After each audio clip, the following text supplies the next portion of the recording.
So good afternoon, everyone. I'm thrilled to introduce our speaker today, Dr. Leo Anthony Celi, a leader in using data and AI to improve healthcare.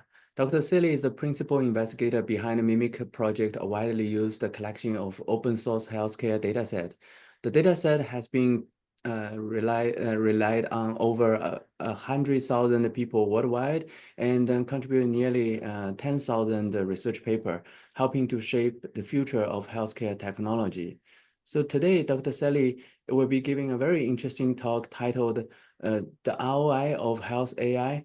We need more roads, not Ferraris. In his presentation, he will explore important issues how AI will sometimes worsen the existing inequity due to biased data, strengthening the dependency on large tech firms, and limit competition and innovation. He will ask us, is AI really worth investment? Are we putting more funding and resource into AI? Are we sacrificing critical investment in areas like education and infrastructure? So with that, please join me in welcoming Dr. Leo Celi.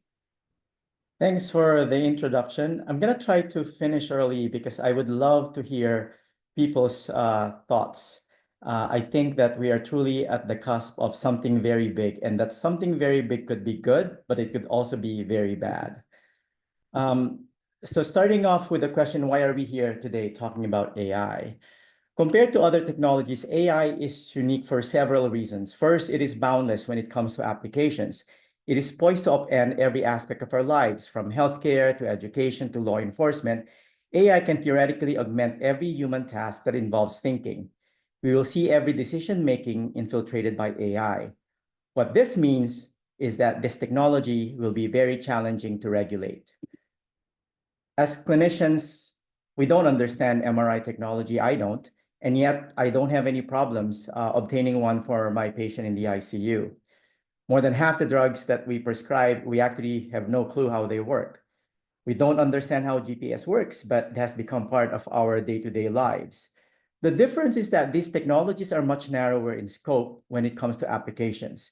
So we could sleep well at night knowing some organization did its job and made sure that they're safe. The second reason why AI is unique is the rapidity with which the technology is advancing.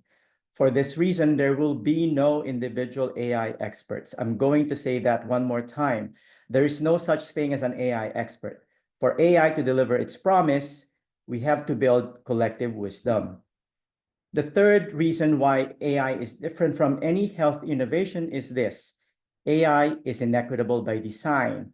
It is inequitable by design because its raw materials are the digital exhaust of systems that we know are discriminatory. Behind the facade of AI lies our legacy systems with all their flaws. The biggest threat to AI delivering its promise is the risk of cementing the structural inequities that permeate every facet of society.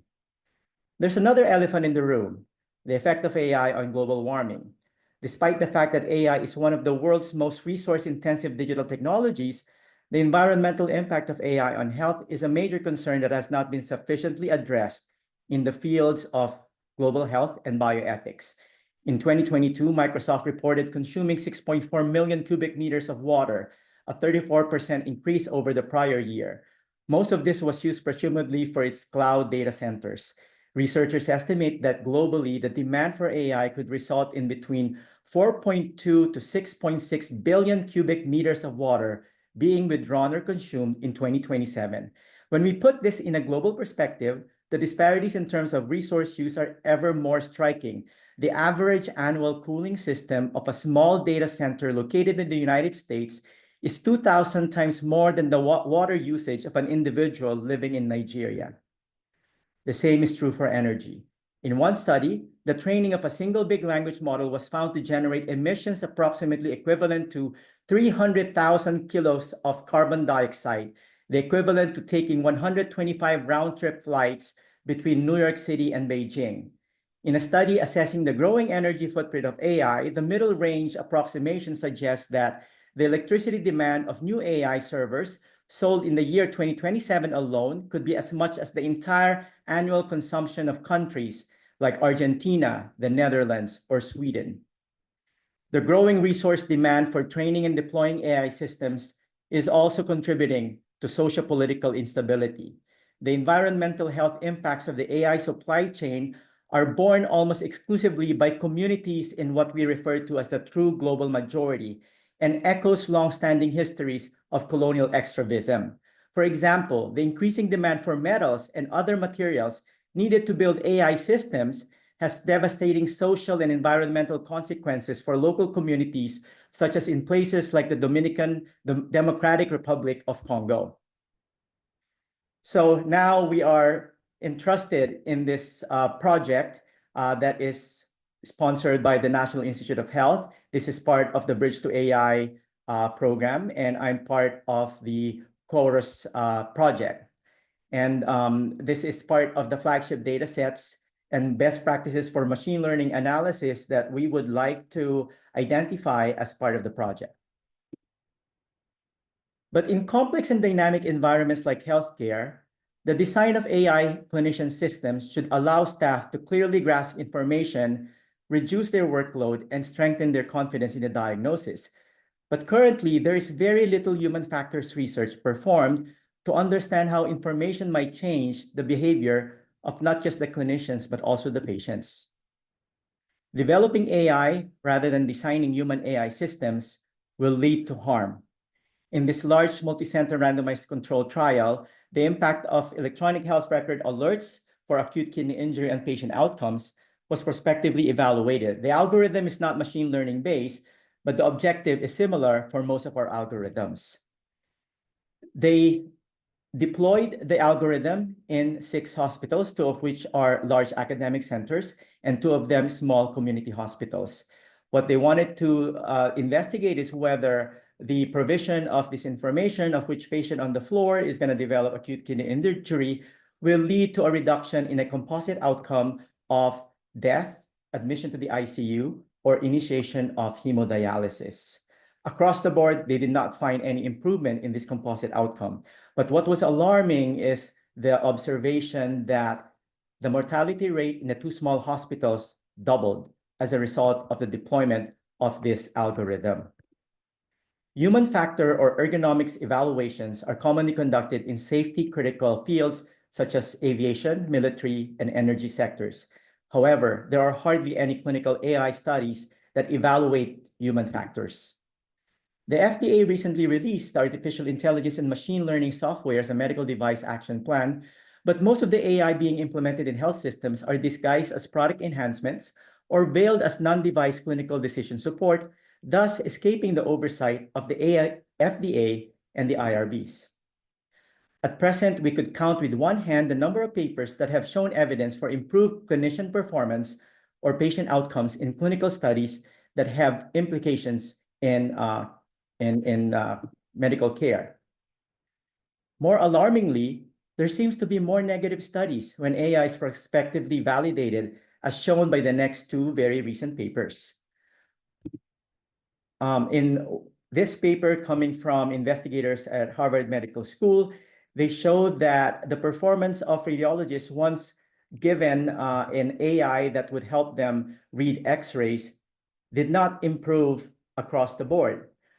They were hoping that the poorest performing radiologists would have better performance, but they did not see that. Some improved, some had no change, and some even got worse, especially even among those who are already better performing from the start.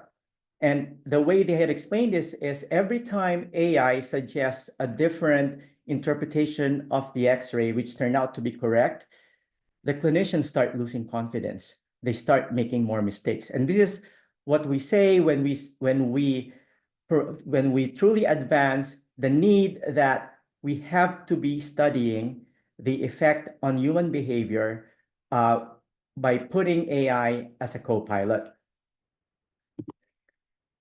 This is another study that was published just in September, looking at the effect of using an AI co-pilot by emergency radiologists and neuroradiologists in terms of improving the accuracy of reading non-contrast CT scans of the head to rule out a hemorrhagic stroke for patients presenting with focal neurologic deficits.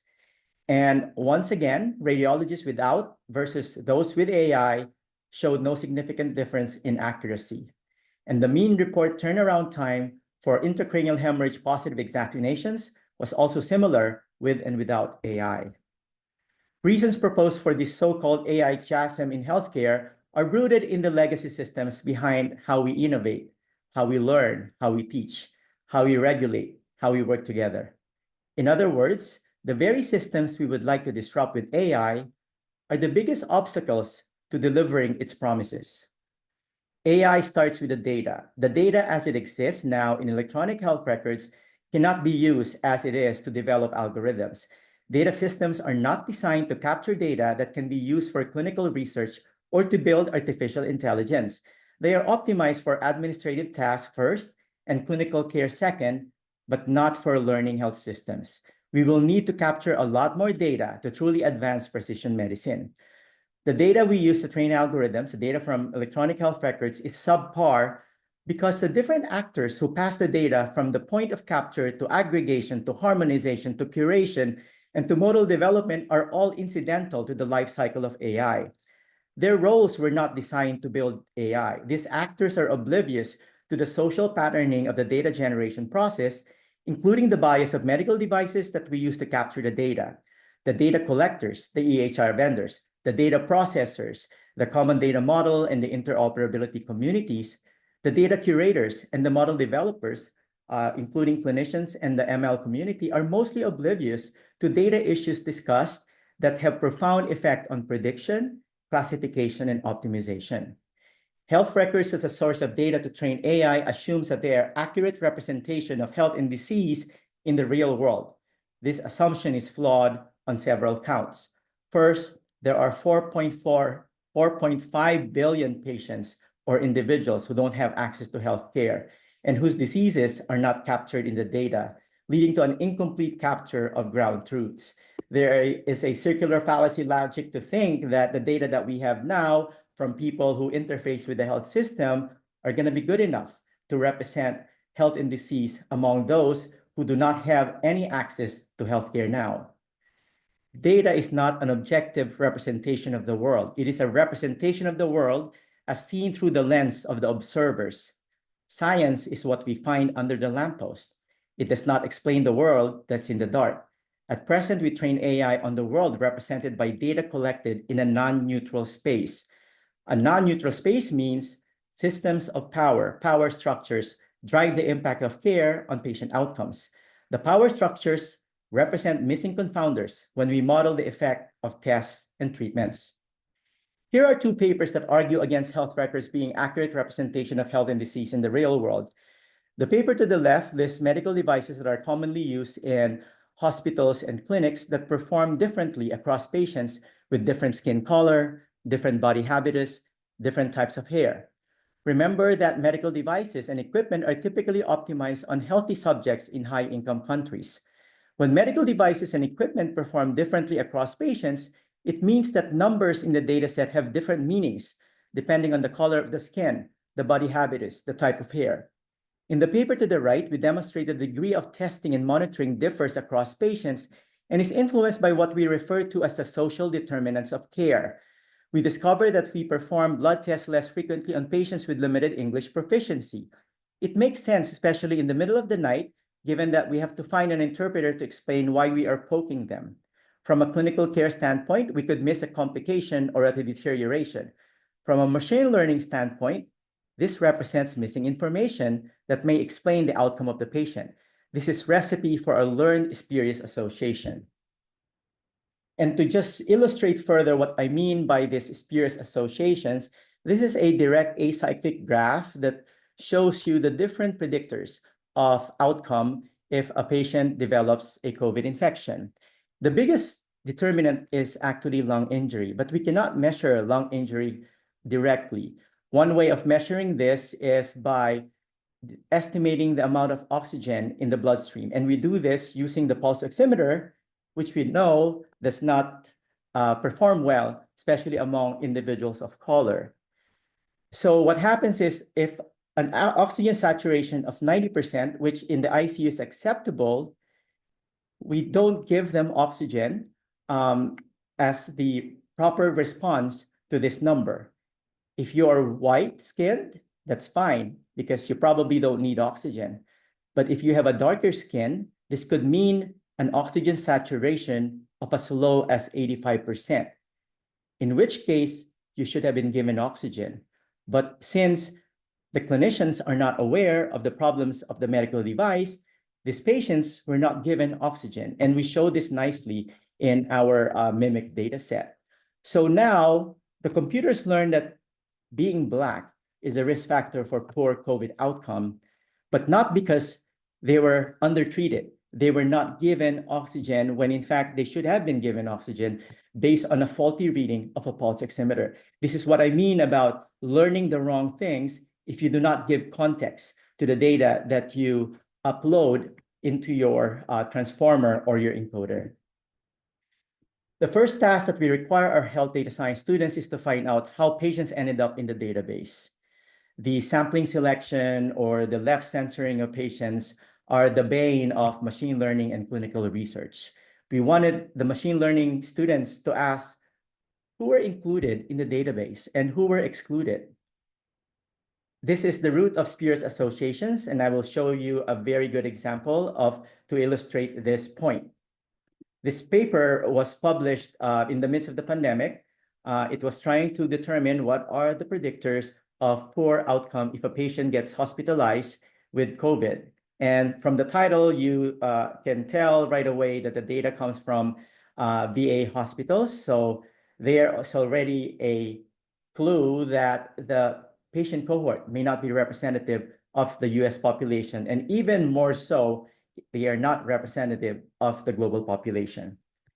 And then you go to the main table of this paper. When you look at the first third and you look at the second column, that's the adjusted hazards ratio of dying after being admitted to the hospital. And you could see here that as the patients grow older, they have a higher risk of death.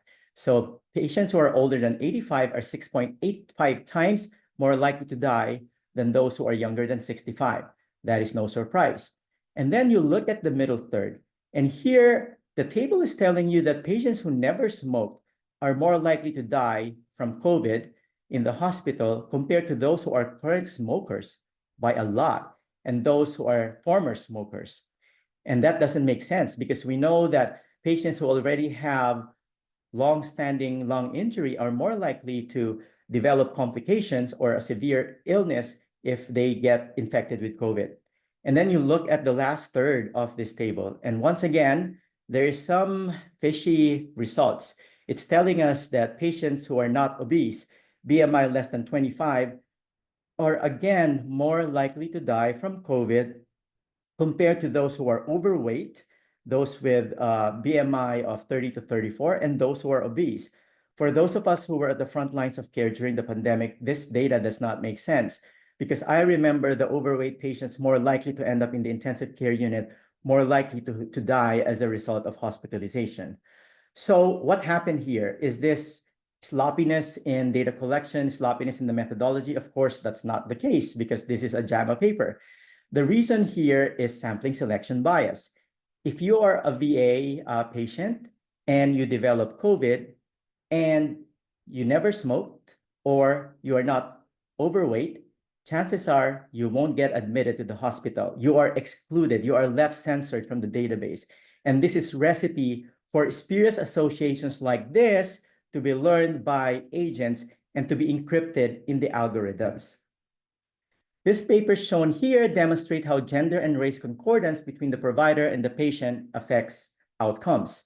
We've heard about Black newborns having better outcomes if the neonatologists and the obstetricians are Black. We've also heard about women who have better outcomes after a heart attack if their cardiologist were a woman as compared to if their cardiologist were a man. We read this paper from 2022 where we also observed better outcomes for women who undergo surgery if their surgeon were a woman as compared to if their surgeon were a man. The problem is there are so many more male cardiologists than female cardiologists. There are so many more male surgeons than female surgeons. And of course, that information is not even available into your electronic health record system. So what do the computers learn?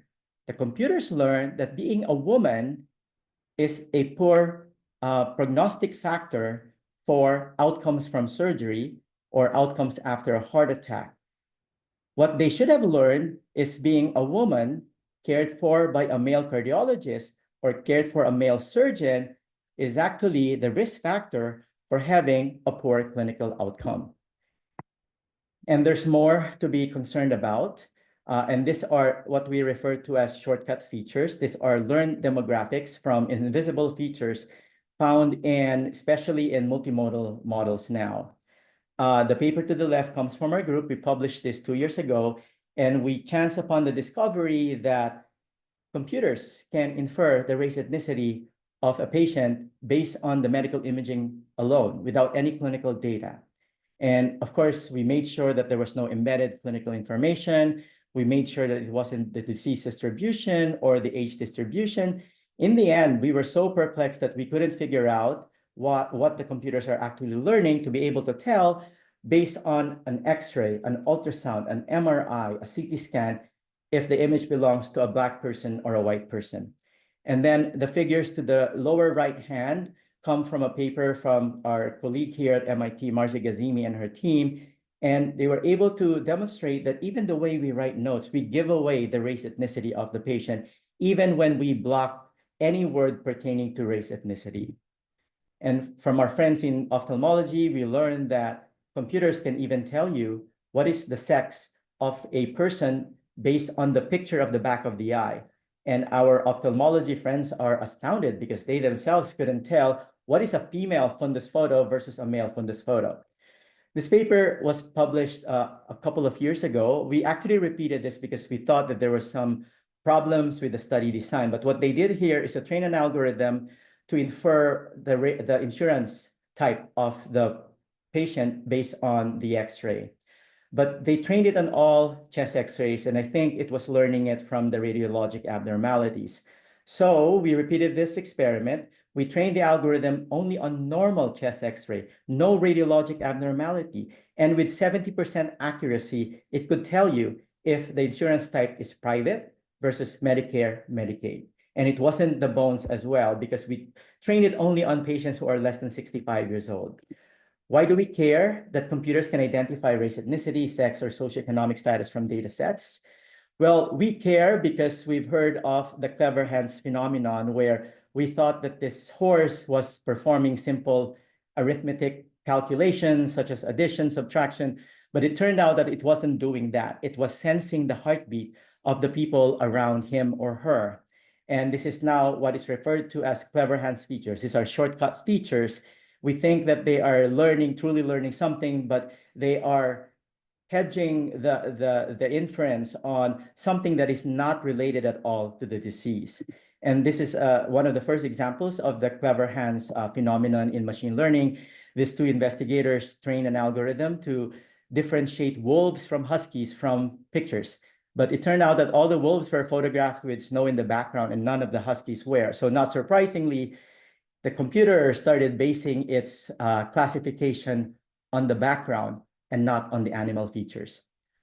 In December 2022, OpenAI announced the release of ChatGPT, and of course, the rest is history. This is the fastest adoption of any technology in the history of mankind. And very soon, we start seeing the Games of Thrones happening. There are formations of tech oligarchies, data oligarchies that have control of majority of the health data of the world. But just to illustrate the danger of large language models, which are the output of these artificial intelligence, we asked GPT for differential diagnosis and treatment recommendations using case vignettes from the New England Journal of Medicine. We use exactly identical prompts, description of the symptoms, duration of the symptoms, lab tests, but each time we were changing the sex and the race ethnicity of the patient. And what we found was very disturbing. I just wanted to show you the beautiful figures of this paper, but I'm gonna tell you the more salient findings that I think should really make us be more cautious in advancing this field.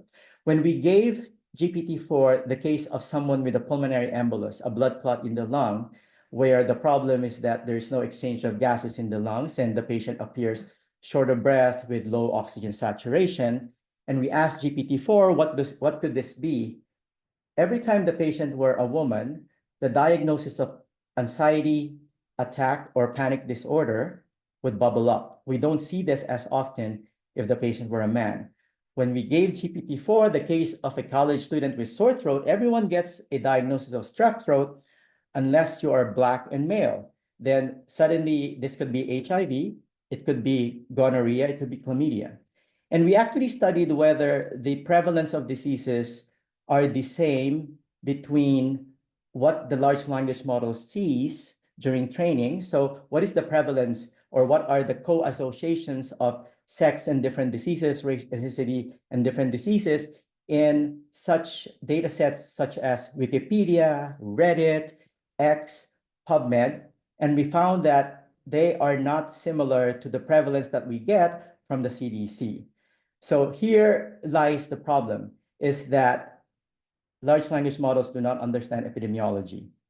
And the even more troubling is the finding that when we gave GPT-4 patients who presented the emergency department, across the board, if the patient happens to be Black, GPT-4 was less likely to recommend performing higher modality medical imaging, such as CT scans or MRIs. It was less likely to recommend consulting a specialist.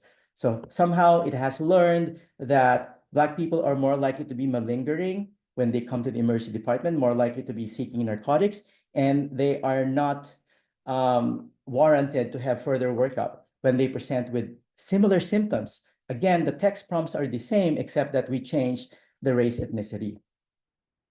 So Gen AI is the buzzword, but I could tell you 5 features that make Gen AI particularly dangerous. The first is that Gen AI is designed to please the user. The intent of its developers is to get users addicted to an application, and the result is what we refer to as sycophancy bias. So if you haven't heard that word, please remember it, sycophancy bias. The inherent nature of Gen AI to align its thinking with the worldview of the user. As a result, users are actually exposed to less diverse options and perspectives. There's also the risk of reinforcing the user's biases and misconceptions. Second feature, Gen AI is perceived as experts. Unlike social media, where users are chatting with ordinary people who share the same values and preferences, Gen AI is perceived as the all-knowing oracle because of its access to the knowledge encrypted in the entire internet.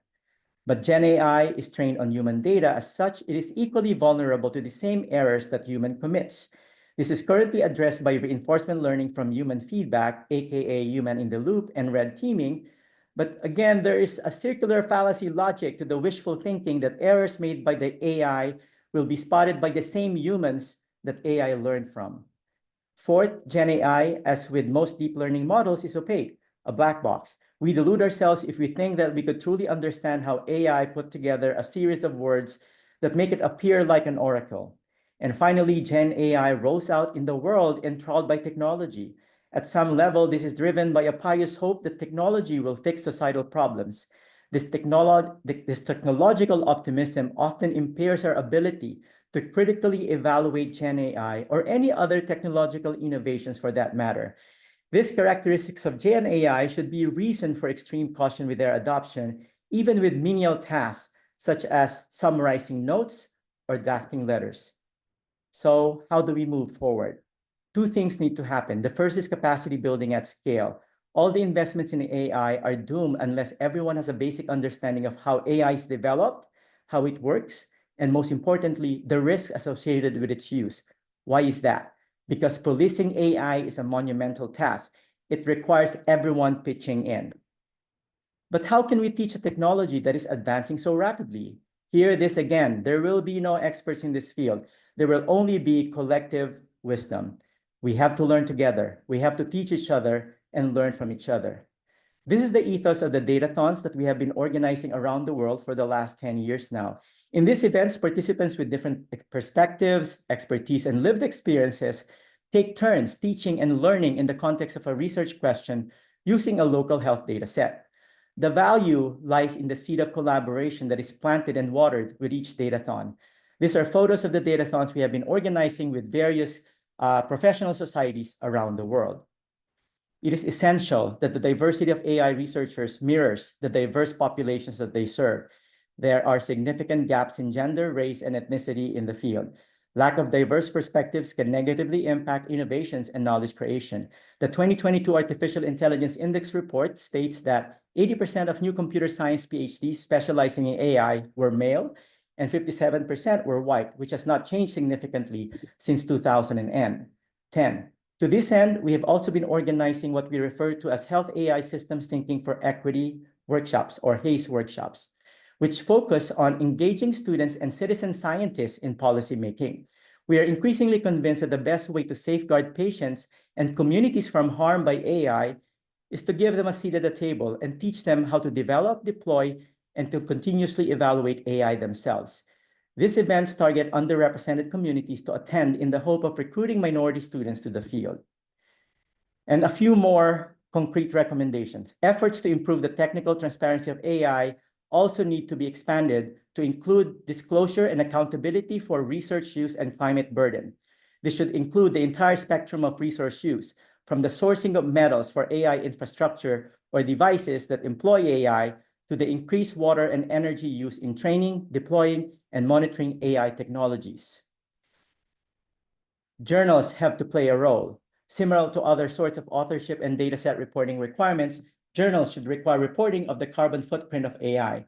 This includes, for example, how many GPUs were used in the training or deployment of research articles using or referring to AI ML models with the equivalent computed carbon emissions, as well as information regarding where and how materials for the creation of AI systems would be sourced. And finally, funders have to play a huge role. In the writing of proposals for new grants, training, or deploying AI, applicants should be required to submit detailed plans for an estimate of greenhouse gas emissions, where and how metals and other essential materials will be sourced, as well as other measures for the anticipated climate impact of the proposed technology. Concurrently, applicants should be required to discuss mitigation measures that they will take in order to curtail this impact. Similar to progress reporting, funders would retain the option of ending funding if a project was found to be non-compliant. The 2024 EU AI Act notes that the importance of contributing to societal environmental protection and environmentally beneficial outcomes, and recalls earlier guidelines developed by the high-level expert group on AI, which emphasize the importance of societal and environmental well-being, such that AI systems are developed and used in a sustainable and environmentally friendly manner, as well as in a way to benefit all human beings, while monitoring and assessing the long-term impacts on the individual, society, and democracy. Yet, aside from these broader commitments, environmental considerations of AI are largely left as a formality that do not translate into specific recommendations and controls and are excluded from the regulatory classifications of risk. We've heard this over and over again. A system is perfectly designed to get the results that it gets. The way we deliver care is informed by a knowledge system that is perfectly designed to produce health disparities. The way we are building AI models is perfectly designed to perpetuate stereotypes and structural inequities. But what exactly are we referring to when we say system? A system is not just a data infrastructure or the organizational chart or a compendium of policies. A system is the unwritten set of rules that dictates how we think, how we learn, how we solve problems, and most importantly, how we work together. It turns out that the threat of AI is not the Terminator. It's the Matrix. AI is offering us a blue pill and a red pill. With a blue pill, AI could potentially reinforce current systems by cementing and even augmenting biases. Under the guise of personalization and with the intent of pleasing its users, AI will limit our exposure to diverse viewpoints and perspectives. But AI is also offering us a red pill. AI could be a potential disruptor of existing power structures by democratizing access to information and flattening knowledge hierarchies. This is the legacy of AI, putting data in front of us, exposing the breadth and the depth of structural inequities across all sectors of society. And I'm going to end with this slide. I am reminded of George Orwell, who, upon reaching the conclusion that the future of humanity is bleak, started planting roses. Critique only makes sense when it is grounded in hope. We need to do the same with AI. And I would like to quote Venus Williams, who said, "Continue to do the good work. Continue to build bridges, not walls. Continue to lead with compassion. Continue the demanding work of liberation for all. Continue to dismantle broken systems, large and small. Continue to set the best example for the children. Continue to be a vessel of nourishing joy." And with that, I'm happy to answer any questions.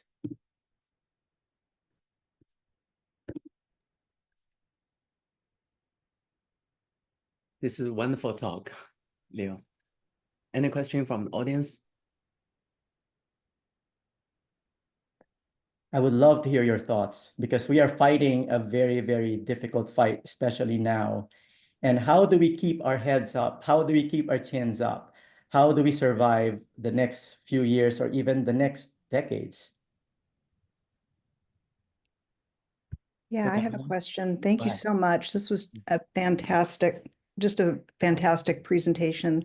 And you pull from so many resources and you're really describing this systems ecosystem. So, thinking about all the different levels of responsibility and that it requires everyone to have capacity to do this. And that's going to be a huge and heavy lift because we're building without that foundation. So there were two things that I wanted to, and I love your datathons. Those are really a way to start advancing how we get this done. I was curious about how you get that funded because that capacity building it's a huge ability to progress this.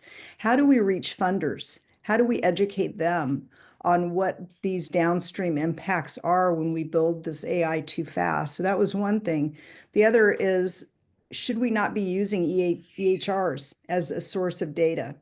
If it's that bad, and I knew it was bad, I just didn't know if it could be corrected to the point where it did not perpetuate inequities. And the third question is, you said, remember this word, and I was starting to write it down and I didn't get it all. So what's the word?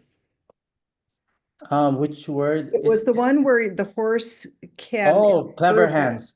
The clever hands. Yeah, I thought it was smart hands, clever hand. Yeah.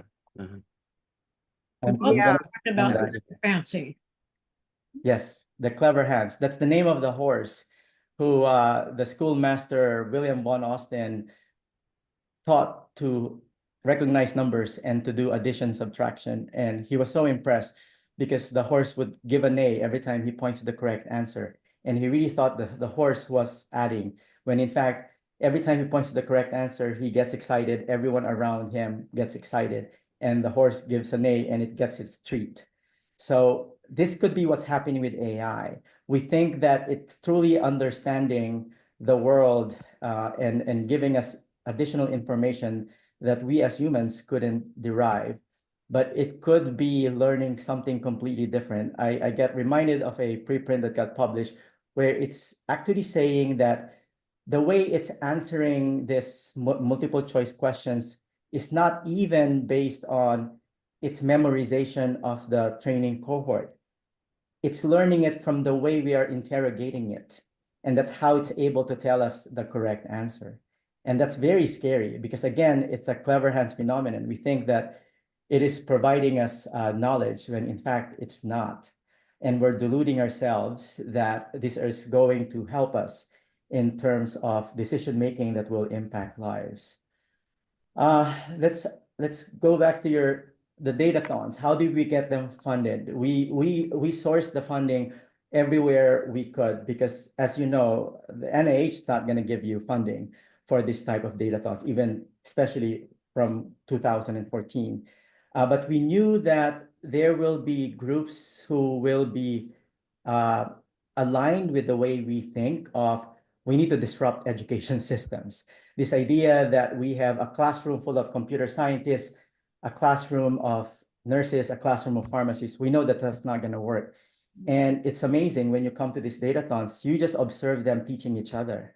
So it's almost like they're doing the job for us. And that's how I learn, is to listen in when they talk about, oh, what's new with this transformer? And then you have a high school student explaining that to a professor of surgery.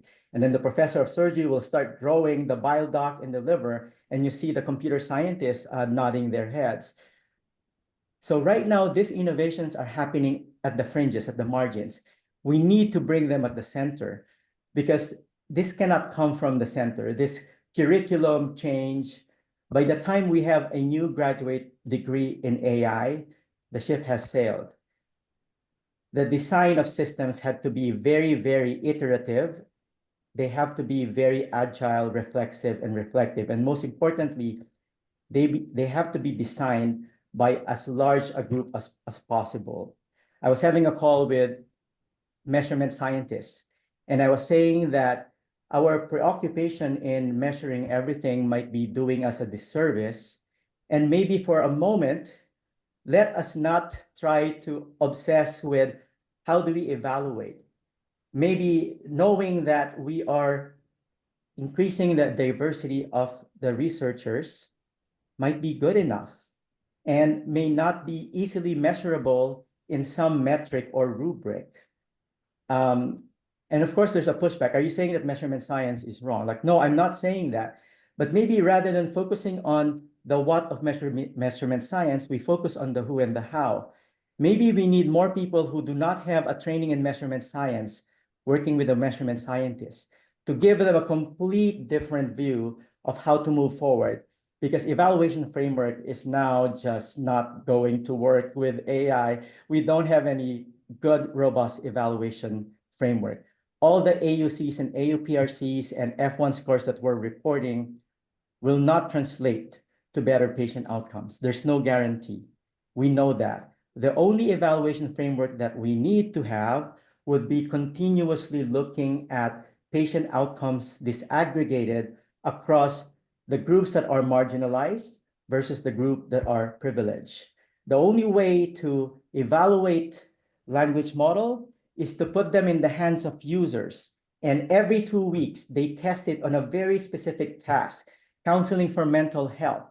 You do not look at how it performs in the US medical licensing examination because that does not mean anything.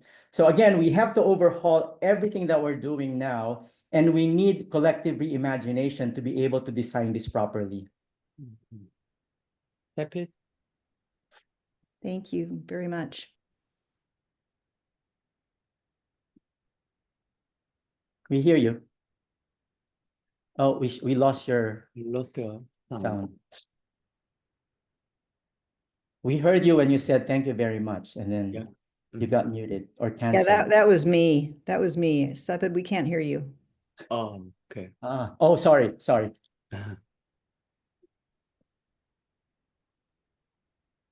Still Maybe Jack could answer first, and then we go back Yeah. to yeah, Sepid, and you could also type your question just in case we couldn't That's get your audio to work. that's right. Jack, do you want to speak up? Yes, sorry. So my question is, well, it's actually almost like three questions, but they're kind of related, right? So how can we define and standardize sustainability in AI biomedical research? And should reporting the research footprint of AI usage be required in publications to allow speculation on the environmental pros and cons of the research outcomes? And would this approach create challenges given that sustainability in AI biomedical domains has not yet been concretely defined? Considering the rapid evolution of AI applications, how can we prioritize and urgently address this critical need? So I wish I have the answer. I would be a trillionaire if I have the answers to your questions. But I think these are the questions that we need to be asking ourselves. And I keep telling our students, please stop just building models. Please stop just looking for data sets and finding something to predict, and then seeing what sticks in terms of accuracy. We need to address foundational questions that we as a society should be discussing. And once I challenged the AI ethics group, like, why are we even discussing the ethics of AI rather than discussing the ethics of publish or perish culture, the ethics of systems of power? Because I think we are ignoring the elephant in the room. You could address the ethics of AI, but if the ethics of a capitalist society is there, then this is one of those where you have to be addressing multiple problems at the same time. We have this meeting again with medical educators, and we say, well, we know that to really overhaul medical education to be able to keep up with AI, one, we need to teach better systems thinking among our students, better critical thinkers, epistemic humility during medical school. Number two, we need to be chipping away on the publisher perish culture. And number three, we also need to change who we are admitting to the medical school. And addressing one and not the other two is likely going to fail. And of course, that's going to be hard. But I think there's some sense of comfort in knowing that we are all in this together. We are all trying different approaches, attacking different parts of the same problem. And I think this is going to be this way in AI too. And I challenge during the leadership meeting next in a couple of weeks to put this on the agenda. How do we come up with these frameworks? Like, we don't know. And it's okay not to know. We shouldn't be too unnerved by not having a 5-year vision. Again, we succeeded with our datathons because we did not have any 2-year vision or 10-year vision of what the datathons look like. We knocked on 1,000 doors. We sought who opened the doors, and then we recruited them to help us knock at other 1,000 doors. And that's how we got the funding. And it grew organically from the fringes to the center. And I think that this kind of from the fringes to the center thinking rather than top down, so grassroots organic movement would be necessary. And that means that we need to bring in more people who don't think like us. And the aim ahead is trying to do that. But of course, the devil is in the details, as we all know.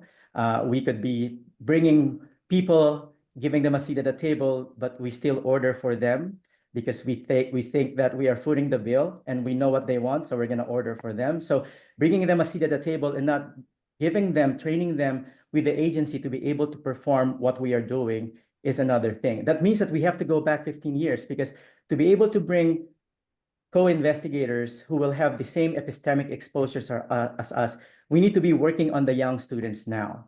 So you have to have a plan going backwards, going forward, and within the next couple of years. And that's such a daunting task, almost paralyzing. But truly, I am optimistic. We travel every month, and the energy that we see, young students who are passionate about health equity. When did we see this? When was the last time that engineers and computer scientists were truly concerned about fairness? This is unprecedented, and I think we will be remiss if we waste this opportunity away. Thank you. That was a great response. I agree. This highlights the importance of accessible training in ethics and LCA. I saw Senkong has a question, then Deepa raised her hand. So maybe we start with Senkong's question. So can you elaborate how we can have human in the loop, for example, by creating AI-assisted decision-making system with a human graphical user interface, given that the training data is large and only a few can train? Yes. I think more importantly, how much capital do we invest in human factors research? And again, acknowledging that humans in the loop are no guarantee. Most of these humans are oblivious to what they don't know. Again, this is where epistemic humility comes in. We don't know what we don't know, and we need to bring people who don't think like us to surround us and help us constantly reflect on what we're doing. But this phrase is being thrown around, humans in the loop, causal inference. And again, what happens is they become checklist, and that's the danger. Once they become checklist, they become tokenized. And we think that we have transformed the culture. And this is exactly what happened with the DEI movement. It became a checklist, but the culture hasn't changed. So if you need to show employers a video about what sexual harassment is, there's something wrong with your culture. There's something inherently problematic in society. And those are the hard questions that we need to address in these conversations now. I wanted to also read Sepid's question.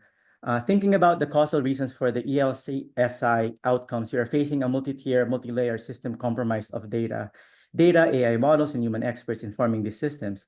Could you comment on which one has more or less effect on causing the ethical, legal, societal implications, meaning that the way we collect data or the models we use to develop or the humans in the system? I think, again, it's the power structures that in the end, and I know it's so easy to blame the power structures, but we are the power structures. This is our problem. And we need to, I don't know, have some self-reckoning, some atonement of how do we do this? How do we chip away on the existing systems of power in academia? I think once we solve the problems of academia, we're halfway through solving the problems of society. I really think that there's a lot of, I don't know, again, I get canceled all the time by saying this, that we are big contributors to the problems that we see now. I would like to remind people that this year is the 25th year anniversary of the Ferraris Human Report. It was 1999 when the Institute of Medicine published this report estimating that 100,000 Americans die of preventable death from medical errors. Fast forward, 2023, there's a new estimate of 800,000 Americans dying of preventable deaths due to medical errors. I do not think that it ballooned that much, but it's clear that we have not made any headway despite having a patient safety organization or group in every health system, even after investing tens of millions, if not hundreds of millions of dollars to the patient safety movement. So we need to ask ourselves, what are we doing wrong and what could we do differently? Deepa. Hello, Leo. Thank you so much for the great talk and putting up these amazing points. 1 or 2 years ago, even I was asked at my computer engineering PhD degree thesis when I proposed with the title thesis, EEG and TMS techniques-based cortical characterization, if neural networks can be really used. And you amazingly put all the points why it just confirms I know as to why the neural network techniques can be not really promising in diagnosing such analysis. However, the committee did ask me if where these techniques can advance further. And as a AI-ready fellowship now, I see that they have advanced, and you also mentioned that you are optimistic about it. So do you really see if these techniques are getting to a place where all these problems will be totally eliminated? I still favor no, like you also. But with the Gen AI, the spires, do you think, since we are very amazingly, and you with your great talk have put the correct points, do you think there can be rectifications enough that one day all of this will be eliminated? Kindly comment, please. Thank you. Yes, and I wanted to go back to the question which I did not answer earlier. Is there any point in trying to use electronic health record data sets? I think there is, but we need to be more aware of its limitations. So I think Google was wrong when it said attention is all you need. It's actually awareness is what we need, not attention. And the difference between the two is attention is just looking at what we see. Awareness is understanding why we see what we see and what we don't see. And to me, it is the first step in the right direction. And I am truly hopeful that things are just going to magically fall into place as soon as we fix the culture, as soon as we chip away on the systems of power. Again, that could be very delusional of me. I hope I'm not. But somehow we just need to do some experiments. And truly, I think the objective of AI is to catalyze change rather than rearrange the furniture of a sinking Titanic. And that's so much harder to design because none of us has any background in systems thinking. And I really think that systems thinking has to be part of what we teach machine learning students. We have a symposium coming up at MIT. It's really a symposium to promote epistemic humility and the search for epistemic diversity in how we solve problems related to society and the application of AI. But we didn't call it Symposium on Epistemic Humility because it sounds so bland and academic. So we're calling it Symposium on AI, Health Equity, and Ethics. We'd love you to come. And we're bringing in a lot of social scientists, from linguists to cultural anthropologists to feminist bioethicists. We need everyone chipping in. And of course, don't forget patients. And I think Bridge to AI is doing a marvelous job of making sure that we are providing a podium for the voices that have been historically muted. We need to ask them, what do you really want? And can you help us with the design thinking process as well as with AI development and deployment? Thank you so much. On the positive end, Leo, I think generative AI also brings a lot of benefit, right? So allowing the student to accelerate and shrink the time of learning programming and language and get things clarified much faster. It's like, I think critical thinking is important, right? You cannot trust all these systems giving you, but you have to think what things can go wrong, what is the causal relationship, and what you see, it may not be the actual reflection of the truth underlying data. So how can we build that kind of culture into our education? I think it's really, really critical, right? And I really worry like our next generation will blindly trust these models and without thinking. That would be really dangerous. And I'm just gonna put on the chat the link for our event on epistemic humility. I'm hoping that we could have these events around the country, and we need to bring in community colleges, we need to bring in minority serving institutions, we need to bring in inner city high schools to this type of events. We have been trying to interface companies like Microsoft and Google with the communities around them, because when was the last time they asked them, what do you need? Again, they had assumed that they know exactly how to make their lives better without asking them, even for a single time, what really would they want to happen?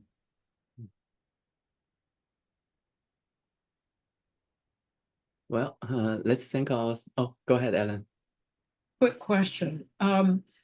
Is this symposium going to be available online? I mean, I have to say, you said so many things that are just so fundamentally true, that